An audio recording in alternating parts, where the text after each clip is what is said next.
سنا، اور الحمدللہ ایک بہت بڑا کام حیدرآباد میں اور وطن عزیز کے مختلف ریاست میں شہروں میں انجام دیا جا رہا ہے۔ آج فیضان امام انور اللہ شاہ فاروقی علیہ الرحمہ مدرسے کے تحت الحمدللہ 5 فارغ التحصیل حفاظ کی دستار بندی کی گئی، ان کی کلپوشی کی گئی۔ میں ان کو مبارکباد دیتا ہوں۔ میں صرف 2-3 منٹ میں اپنی بات کو مکمل کر کے یہاں سے چلے جاؤں گا۔ میں سب سے پہلے تو مبارکباد دیتا ہوں، اور آج آپ کے اس مرکز کو آنے کا موقع ملا الحمدللہ۔ بڑا ہی بہترین مسجد اور یہ مرکز آپ نے تعمیر کیا، اللہ سبحانہ و تعالیٰ اس میں اور برکت دے، اللہ سبحانہ و تعالیٰ آپ کے نیک اغراض و مقاصد میں کامیابی دے۔ مجھے یہاں پر حضرت علی کرم اللہ وجہ کا وہ مشہور قول یاد آ رہا ہے کہ جس میں شیر خدا نے فرمایا کہ مال کے وارث، مال کی وراثت فرعون کی ہے اور علم کے وارث انبیاء کی ہے۔ تو علم، دولت کے خرچ کرنے سے دولت ختم ہو جاتی ہے، اور علم کے بانٹنے سے علم بڑھتا ہے۔ میرے عزیز دوستوں اور بزرگوں، دین اسلام کے مدرسے اسلام کے قلعے کی طرح ہیں۔ یہ مدرسے رسول اللہ صلی اللہ علیہ وسلم کے فیضان کی ایک نشانی ہے۔ ان مدرسوں سے رسول اللہ صلی اللہ علیہ وسلم کے غلاموں کو پیدا کیا جاتا ہے۔ یہ مدرسے ہمارے لیے ایک چراغ ہیں، اور اگر کوئی ہمارے قلعے میں درار ڈالنے کی کوشش کرے گا تو ہم خاموش تماشائی بنے بیٹھے نہیں رہیں گے۔ اور علم دین اسلام کے لیے بہت ضروری ہے، اور بغیر علم کے ایک مسلمان اللہ کو بھی نہیں پہچان سکتا ہے۔ اس لیے بہت ضروری ہے کہ اس طرح کے مدرسوں کی مدد کی جائے اور ان کو اور مضبوط کیا جائے۔ ہمارے وطن عزیز میں مختلف مقامات پر مدرسوں کو ٹارگٹ بنایا جا رہا ہے۔ میں صرف اتنا ہی کہوں گا، مجھے یہاں پر محمود غزنوی کا وہ قصہ یاد آتا ہے کہ محمود غزنوی کے دل میں 3 شک پیدا ہو گئے۔ ایک شک یہ پیدا ہوا کہ کیا میں واقعی میں اپنے باپ سبکت الدین کا بیٹا ہوں۔ دوسرا، محمود غزنوی کے دل میں دوسرا شک یہ پیدا ہوا کہ کیا واقعی میں علماء انبیاء کے وارث ہیں۔ تیسرا، اس کے دل میں شک پیدا ہوا کہ کیا واقعی میں قیامت ہوگی۔ تو لکھنے والے نے لکھا کہ محمود غزنوی ایک دن رات میں کسی ایک مقام سے گزر رہا تھا۔ ایک غیر مسلم کی دکان تھی، اس میں چراغ جل رہا تھا، اور اس چراغ کہ روشن دان سے جو روشنی آتی تھی، ایک آگ کی طرح ایک روشنی آتی تھی۔ تو محمود غزنوی نے دیکھا کہ ایک معصوم بچہ بیٹھ کر اپنا سبق پڑھ رہا ہے، اور جب اس کو سبق یاد نہیں آتا تو وہ چراغ کی روشنی کو حاصل کرنے کے لیے چراغ دان کے قریب آتا اور اس کو دیکھتا اور پھر یاد کرتا۔ تو محمود غزنوی نے اس بچے سے پوچھا کہ تم کون ہو؟ اس بچے نے اپنا تعارف کرایا کہ میں فلاں مدرسے میں پڑھتا ہوں اور اپنا سبق یاد کرنے کے لیے یہاں پر اس مقام پر بیٹھتا ہوں۔ تو محمود غزنوی نے اس سے پوچھا کہ کیا تمہارے پاس چراغ نہیں ہے؟ تو بچے نے کہا کہ نہیں، دن میں مدرسے میں پڑھتا ہوں اور رات میں میرے گھر میں چراغ کے لیے، تیل کے لیے پیسے نہیں ہیں۔ جب مجھے معلوم ہوا کہ اس دکان سے ایک روشنی ہے، چراغ جلتا ہے، تو میں یہاں پر آتا ہوں۔ تو محمود غزنوی نے کہا کہ بڑا متاثر ہوا اس بچے کے اخلاص سے، اس کی نیک نیتی سے۔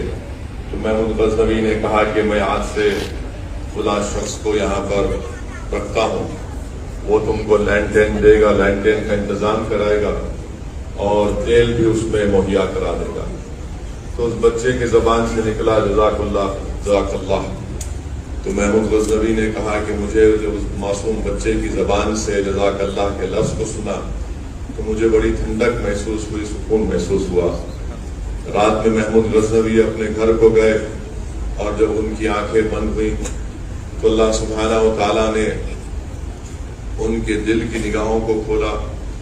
رات میں محمود غزنوی کو محمد مصطفیٰ صلی اللہ علیہ وسلم کی زیارت ہوئی اور اللہ کے رسول صلی اللہ علیہ وسلم نے فرمایا کہ محمود تم نے ہماری وارث کے لیے اس کے پڑھنے کا انتظام کیا، قیامت کے دن میں تمہاری سفارش کروں گا۔ اور بلکہ وہ لکھنے والے نے لکھا کہ اللہ کے رسول صلی اللہ علیہ وسلم نے فرمایا ان کے والد کا نام لے کر کہا ہے سعودین کے بیٹے۔ تو اس سے معلوم ہوا کہ جو مدرسوں کی مدد کرتے ہیں، جو مدرسوں میں پڑھنے والے بچوں کی مدد کرتے ہیں، اللہ سبحانہ و تعالیٰ ان کی مدد کرتا ہے۔ اس لیے میرے عزیز دوستوں اور بزرگوں، ان مدرسوں کو آباد رکھنا ہم تمام مسلمانوں کے لیے بہت ضروری ہے۔ یہ اسلام کا خلا ہے، یہ چراغ انشاءاللہ تعالیٰ صبح قیامت تک روشن اور آباد رہیں گے۔ اسی لیے مشکات شریف کی حدیث میں اللہ کے رسول صلی اللہ علیہ وسلم نے فرمایا کہ ایسے لوگ بھی ہوں گے جو بغیر حساب اور کتاب کے، بغیر عذاب اور بغیر حساب اور کتاب کے جنت کے دروازے تک پہنچ جائیں گے۔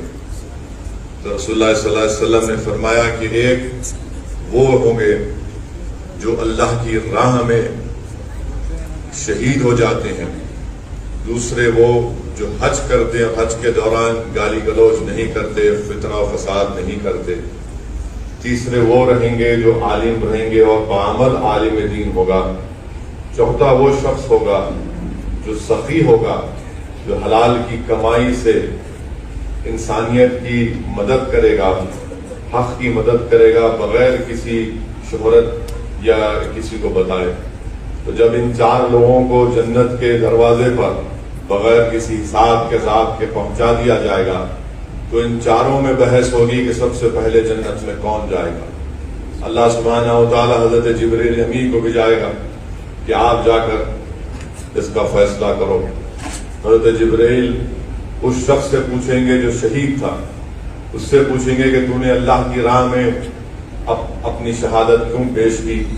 تو وہ کہتا ہے کہ میں نے دین اسلام کی کامیابی کے لیے اور کلمہ حق کی سربلندی کے لیے میں نے اپنے خون کا خطرہ بہایا۔ پھر جبرائیل علیہ السلام اس سے پوچھیں گے کہ تم نے یہ کہاں سے سیکھا، کہاں سے سنا؟ تو وہ کہے گا کہ میں نے ایک عالم کی زبان سے سنا۔ حضرت جبرائیل اس سے پوچھیں گے جو حج پر گئے تھے، اس حاجی سے پوچھیں گے کہ تم نے یہ کہاں سے سنا تھا کہ حج کو جانے والے کے گناہ اس طرح معاف کر دیے جاتے ہیں کہ جیسا کہ اپنی ماں کی پیٹ سے بھی پیدا ہوا ہے؟ وہ حاجی کہے گا کہ میں نے ایک عالم دین کی زبان سے سنا تھا۔ پھر حضرت جبرائیل اس سخی سے پوچھیں گے کہ تم نے اللہ کی راہ میں انسانیت کے لیے یہ زکوٰۃ، صدقہ اور پیسے کیوں بانٹے؟ تو وہ کہے گا کہ میں نے ایک عالم دین کی زبان سے سنا تھا۔ تو جبرائیل امی، مشکات شریف کے حدیث کے الفاظ ہیں، جبرائیل امی کہیں گے کہ ایک عالم کا ادب ملوث رکھو، یہ عالم استاد ہوتا ہے۔ تو عالم پکار کر کہے گا کہ نہیں، میں یہ علم اس لیے حاصل کیا تھا کیونکہ اس سخی نے اپنی سخاوت کے ذریعے اس میرے مدرسے کو مجھے عالم بننے مدد کی۔ تو اللہ فرمائے گا کہ پہلے جنت میں جو جائے گا وہ سخی ہوگا جس نے مدرسوں کو، علماؤں کی مدد کی تھی۔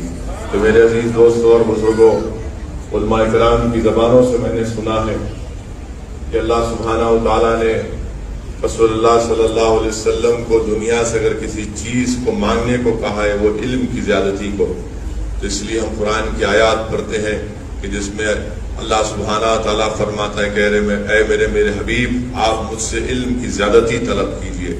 تو میرے عزیز دوستوں اور بزرگوں، قابل مبارکباد ہیں وہ لوگ، وہ بچے، وہ ماں باپ اور وہ مدرسے کے تمام ذمہ داران جو ان مدرسوں میں تعلیم حاصل کرنے والے ان ننھے اور منھے بچوں کو حافظ بنا رہے ہیں، عالم دین بنا رہے ہیں، تاکہ وہ لوگ انسانیت کو سمجھا سکیں، جہالت سے ان کو نکال سکیں، فتنہ اور فساد برپا کرنے والوں سے لوگوں کو بچا سکیں، تو مبارکباد دیتا ہوں دعوت اسلامی کے تمام ذمہ داروں کو۔